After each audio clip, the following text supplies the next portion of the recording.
Boa noite. Bom, nós vamos falar aqui sobre a mecatrônica na era 4.0.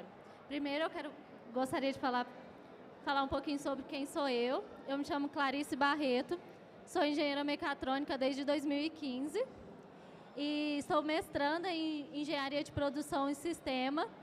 Trabalho na Mecatrônica Jovem, com uma revista para incentivar adolescentes e entusiastas a entrarem para a área da engenharia e desenvolver tecnologia. Sou cofundadora da startup Ecosystem, que trabalha com IoT, e também desenvolvedora do projeto Leite Bem, frente à FAEG, para trazer desenvolvimento para o agro. Vamos começar falando sobre o que é a era 4.0. Para isso, a gente precisa voltar lá nas aulas de história do colégio e entender que, durante todo o período da história, a sociedade mudou o comportamento, mudou a forma de se comunicar, de se conectar. E começou tudo lá em 1760, quando a gente teve a primeira Revolução Industrial. O que aconteceu? As pessoas antes moravam no campo e elas eram meio que isoladas. E com a indústria, com o surgimento da indústria, começaram a fazer grupos de pessoas e desenvolverem cidades e aumentar a população da cidade, onde as pessoas agora tinham que passar a viver em comunidades, né? Uma próxima das outras. E também com essa primeira Revolução Industrial, nós tivemos o surgimento das máquinas a vapor. E veio os trens a vapores, que permitiram que comunidades se conectassem com outras comunidades. Então, ali já começou a conexão entre as pessoas. E, em seguida, nós passamos por uma segunda era, que foi a era da energia. A segunda Revolução Industrial, ela aconteceu no âmbito científico. Foi um boom científico para toda a humanidade. Grandes nomes da ciência estavam presentes nessa segunda Revolução Industrial. Entre eles Einstein, Curie e muitos outros nomes, bastante importante. Outras pessoas que estavam aqui nessa segunda Revolução Industrial foi Thomas Edison e Tesla, que desenvolveu a eletricidade. E hoje a gente não vive sem eletricidade, não é mesmo? E isso aconteceu na segunda era, na segunda Revolução Industrial. Aqui também nós tivemos o modelo Ford de produção, onde a gente trabalhava em grande escala, porém a gente dividia as atividades. Então, cada um fazia ali o que tinha que fazer e passava para o outro, e o outro se virava com a parte dele. E foi aqui que a gente começou a ter nas escolas a divisão de matéria. Lembra que eu falei que a gente ia voltar na história? Então, essa ideia de que tem divisão de matéria, matemática, ciência, química, veio do fordicismo, porque a pessoa escolhia a área que ela queria seguir. E aí as outras não importavam. Para que eu vou estudar humanas se eu vou fazer exatas? Para que eu quero saber de números se eu vou fazer humanas? Eu nunca vou precisar de matemática, eu nunca vou precisar de ciência. E esse conceito veio da segunda Revolução Industrial. Mas a gente mudou, a gente veio para a terceira Revolução Industrial. Na terceira Revolução Industrial ainda tem muito forte o fordicismo, que é esse conceito de separado. Mas você já entende que o seu processo atrapalha o processo da outra pessoa. Se eu demorar 1 minuto, lá no final o produto pode demorar muito mais a ser produzido. Então, eu sei que eu tenho que me especializar, porém eu tenho consciência que outras áreas vão precisar do meu conhecimento ali, do meu serviço. E também, na terceira Revolução Industrial, surgiu a internet. E também surgiu a automação, onde nós temos atividades que normalmente a gente faz sem pensar, a gente pode transformar ela em automática. A gente pode colocar máquinas, robôs, para fazer essa parte para a gente. Já que a gente não pensa, a máquina faz para a gente. E agora a gente se encontra na quarta Revolução Industrial. Qual a importância da quarta Revolução Industrial? Na quarta revolução, nós temos o modelo Toyota de produção, ou então, para alguns, produção enxuta. Na produção enxuta, o conceito fordistismo cai por terra, porque no modelo Toyota, e a gente vê na quarta revolução industrial, que tudo está conectado. Então, assim, não tem como você fugir. Você pode ir para a sociologia, você pode ir para qualquer área, você vai precisar de números. Você pode estar na exatas, você pode estar programando, mas você vai precisar entender história. Como aqui, nós estamos falando de tecnologia, nós estamos falando de robô. E, no entanto, estamos falando de sociologia e história, porque está tudo ligado, uma coisa depende da outra. Não tem como você fugir disso. Então, é importante você ter o conhecimento geral, um conhecimento geral. Você pode se especializar em uma coisa, você pode ser perito em um ponto, mas você tem que ter o conhecimento de todo o processo para que você consiga desenvolver bem. Outra forma que a gente pode ver esse conceito 4.0 é com o Covid. Aconteceu lá na China. O que eu quero saber da China? Eles estão lá do outro lado do mundo e, no entanto, um vírus lá atrapalhou, afetou as nossas vidas aqui. Então, isso mostra o quão estamos conectados, o quão dependemos um dos outros, o quanto que tudo é ligado. Não tem como mais você separar uma matéria, não tem como mais você separar uma atividade ou até mesmo as pessoas. Todos nós estamos conectados. A era 4.0 trouxe isso e trouxe também as tecnologias.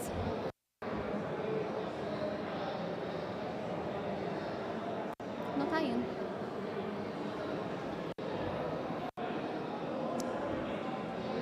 E também trouxe as tecnologias, são várias tecnologias. Como a gente viu nas outras eras, as tecnologias elas vinham pouco a pouco. A máquina a vapor, a energia, a automação, agora a indústria 4.0, com esse conceito conectado, trouxe um monte de tecnologia junto, um pacote inteiro. E entre elas a gente trabalha também a automação. A automação veio da terceira revolução industrial, porém ela se fortalece na quarta revolução industrial, na era 4.0. Por que isso? Porque a automação ela traz uma ideia de interdisciplinariedade, onde tudo está conectado e um sistema pode favorecer qualquer área. E a automação ela nada mais é do que a utilização de mecanismos, normalmente são mecanismos mecânica, que são controladas de forma elétrica através de um comando de computação. Por isso o nome mecatrônica, porque mistura a mecânica, a elétrica e a computação, onde a gente tem a interdisciplinaridade. E a automação ela é bem simples, e como a gente está falando de uma coisa interligada à outra, eu vou explicar aqui como que funciona a automação, que também é o mesmo conceito de robótica. E ela está bem ligada ao nosso corpo humano. A gente não é da área da saúde, mas a gente vai entender um pouco aqui de biologia, porque a máquina, o robô, ela leva bem o conceito do ser humano. E nós temos 3 pilares na robótica e na automação. E o primeiro pilar são os sensores. Os sensores, eles podem ser comparados com os nossos 5 sentidos. Porque os nossos 5 sentidos são capazes de nos proporcionar a conexão com o mundo. Se você não tivesse os seus 5 sentidos, que muitos falam que é a janela da alma, você não teria o contato com a pessoa próxima de você, você não teria contato com o mundo. E na automação, esses sentidos vêm através dos sensores. É ele que vai identificar o meio, é ele que vai poder dizer o que está acontecendo ali naquele redor. Nós temos aqui nos 5 sentidos o olfato, o paladar, a visão, o tato, a audição. E aí, os sensores podem ser dessa forma também. Nós temos sensores de gás, que substituiria o nosso olfato. Nós temos sensores ultrassônicos, que é até melhor do que a nossa audição, ele escuta sons mais altos que o ser humano não consegue ouvir ou mais baixos que o ser humano não consegue ouvir. A nossa visão, existem vários sensores de presença, sensores de distância. Tudo isso pode ser substituído, o que seria a nossa visão, a gente substitui por sensores. E esses sensores, eles não funcionam de nada se não tiver quem comande. No nosso corpo, quem comanda é o cérebro. Então, quando a gente sente o cheiro ruim, a gente manda para o cérebro processa através de um programa que a gente tem. A gente, quando nasce, começa a programar nosso cérebro para saber o que é bom, o que é ruim, o que eu posso, o que eu não posso. A gente ensina para as crianças que não podem pôr a mão na tomada. Isso nós estamos programando o cérebro dela. E quando a gente está falando de automação, estamos falando de robótica, quem vai fazer esse papel são os controladores. Eles que vão ter, através de um programa que o ser humano desenvolve, vai poder dizer o que fazer com aqueles sensores, com aquelas informações que os sensores enviaram.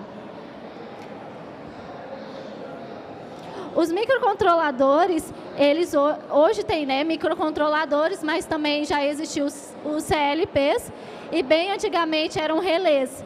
Eles usavam relés, vários relés, para fazer o comando, fazer uma lógica de programação com eletricidade, não tinha como programar, então era um conjunto de relés e para gerar a automação que eles gostariam.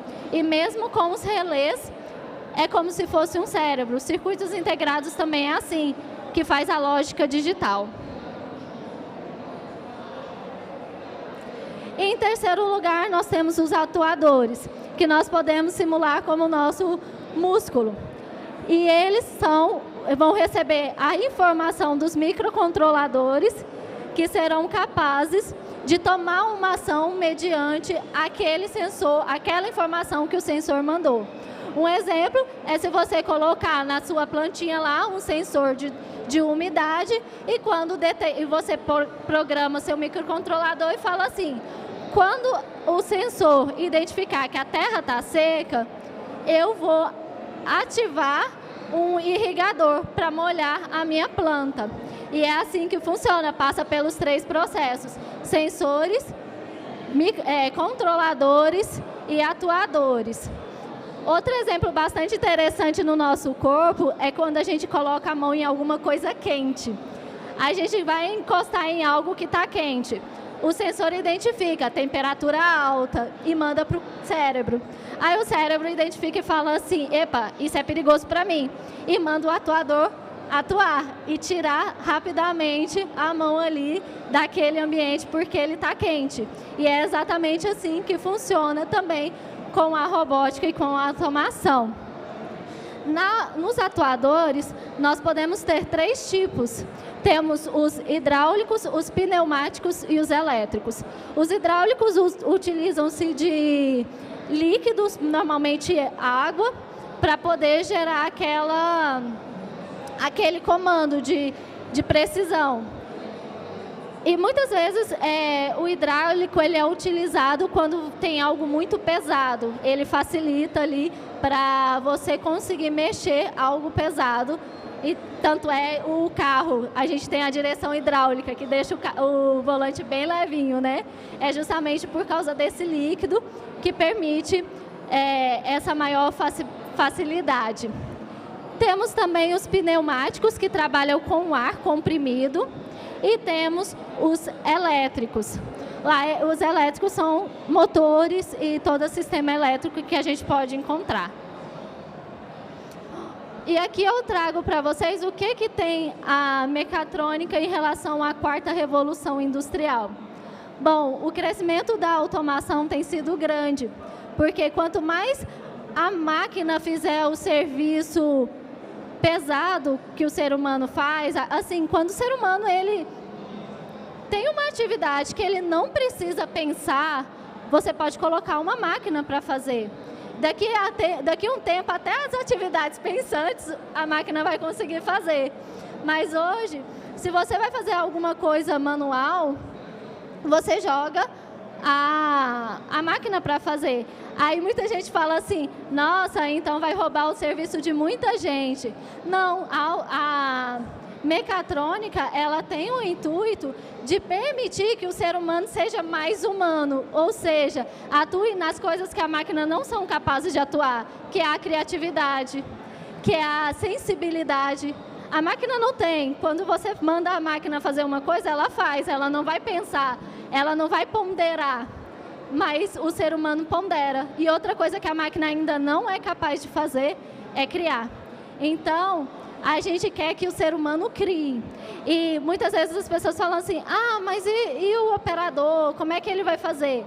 É uma forma de forçar ele a ir para uma área que faça ele pensar, que faça ele trabalhar mais com o cérebro do que com o músculo. Então, assim, quando é músculo, deixa a máquina fazer. Você é tão importante, a sua mente é tão importante que a gente não quer que você faça uma coisa que você não a utilize, não utilize sua mente. Porque cada ser humano é único, cada ser humano tem a sua própria experiência. E ele pode contribuir muito mais com a sociedade, com a humanidade, através do seu conhecimento e da sua experiência de vida do que através dos seus músculos. E também uma coisa que eles assemelham muito é a interdisciplinariedade. Como eu disse, a quarta revolução industrial, ela vem para nos mostrar que tudo é conectado, que tudo depende de tudo. Não tem como você escapar. Se você está no mundo, você está ligado com todo o restante do mundo. E a mecatrônica, ela traz isso, porque ela tanto trabalha a parte mecânica, elétrica, computação, como ela também trabalha química, ela trabalha tudo que pode ser desenvolvido para trazer esses benefícios, essas engenhosidades para a sociedade. Bom, e o futuro disso a gente ainda não sabe. Está carregando, depende de todos que estão aqui para o desenvolvimento e para essa conscientização. Esses aqui são meus contatos. Caso alguém tenha interesse, aqui no QR Code tem os links do contato. Alguém tem algo a acrescentar?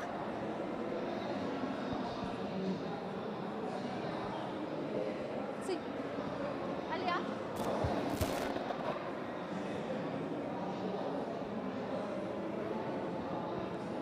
ó. Olá. No mundo que nós estamos vivendo hoje, principalmente aqui em Goiânia, como que a gente faz para trazer esse entendimento da revolução, da quarta revolução industrial, goiano cabeça dura e não quer mudar?